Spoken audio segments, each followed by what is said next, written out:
Splićane. Butina i otišlo je pored vrata. To je moglo biti itekako opasno. Drago Gabrić je povukao jednu loptu koju je nespretno tamo na sredini terena prvo izgubio, čini mi se, Kaleljo. Lopta do Gabrića i onda jedan dobar udarac. Prohujalo je malo pored vrata. Prva prilika za Hajduk u 3. minuti. Bilo prekršaja.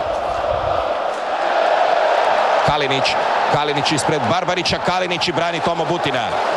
Udarac iz kuta za Hajduk.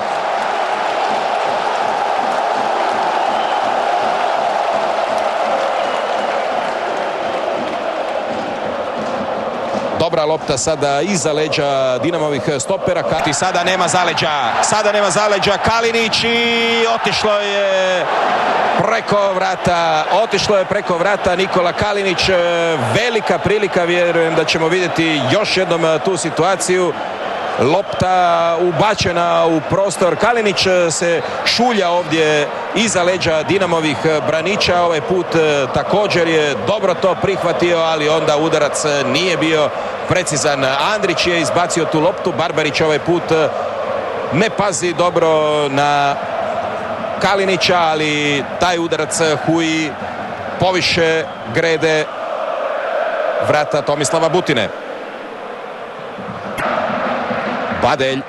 Badelj na rubu kaznenog prostora. Sivonjić i Subašić sada spašava Splićane. Dobra reakcija vratara Hajduka. Najizglednija i najbolja akcija Dinama do sada. Sada su uspjeli Samir, Badelj i Sivonjić izigrati obranu Hajduka. Badelj u kaznenom prostoru i bio je Čago na 5 metara od vrata, ali nije uspio pogoditi. Sada dvije situacije u kojima je Dinamo mogao doći do pogotka.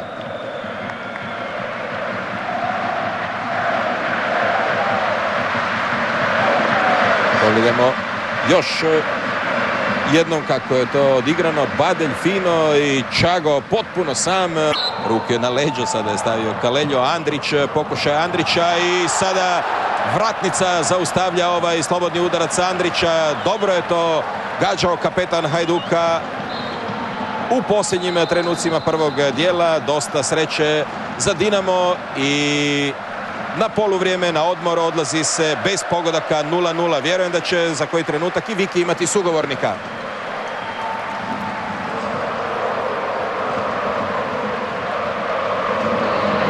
Šerić, dobro ubacivanje.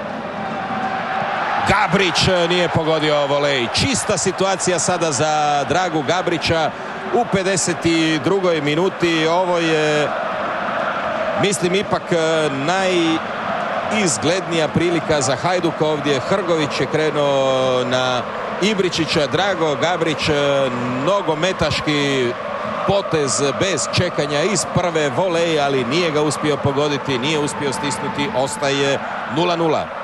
I probao je gurnuti tu loptu do Drage Gabrića, nije prošlo, a onda Kalinić u kaznenom prostoru i evo pogotka za Hajduk. Kalinić je čeprkao i na kraju iščupao tu loptu i donio pogodak za 1-0 Splićana. Nekoliko sada nesigurnih intervencija, vidjet ćemo još jednom tu akciju.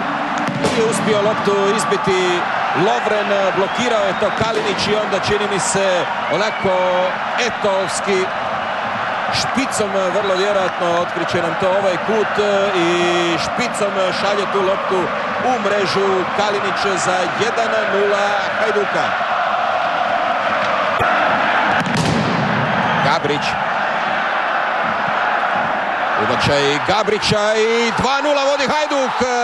Mladen Bartolović, sada se stvari okreću na glavu ovdje u Splitu.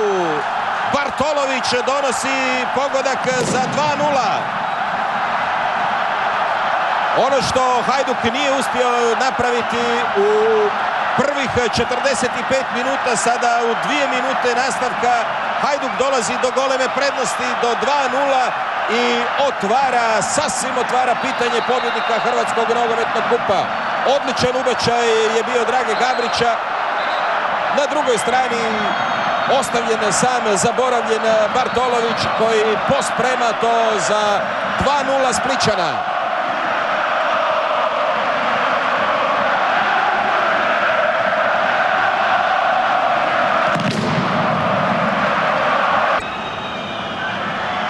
I udarac je ovo bio Badelja koji je prohujao pored vratnice. Sada Hajduk kao drogirani boksač u posljednjih par minuta stoji. Igrači Hajduka i gledaju što rade Dinamovci.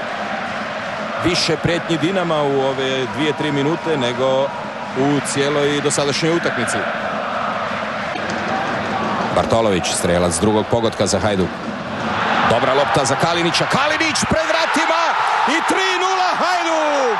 3:0 Hajduk. Sada raspad Dinama u nastavku utakmice. Hajduk je stigao 3 pogotka prednosti Dinama iz Zagreba. Drugi pogodak Kalinića, fantastičan ubačaj Bartolovića, još ljepše primanje Kalinića i sada je sve na početku. Pogledajmo još jednom, dobro je ušao Kalinić. Puno sam hvalio Barbarića u prvom dijelu utakmice, sada je zakasnio, bio je daleko od najboljeg i najopasnijeg igrača Hajduka koji nemilosrdno sada trese mrežu Butine i sve je izjednačeno. U Zagrebu 3:0 za Dinamo, u Splitu 3:0 za Hajduk.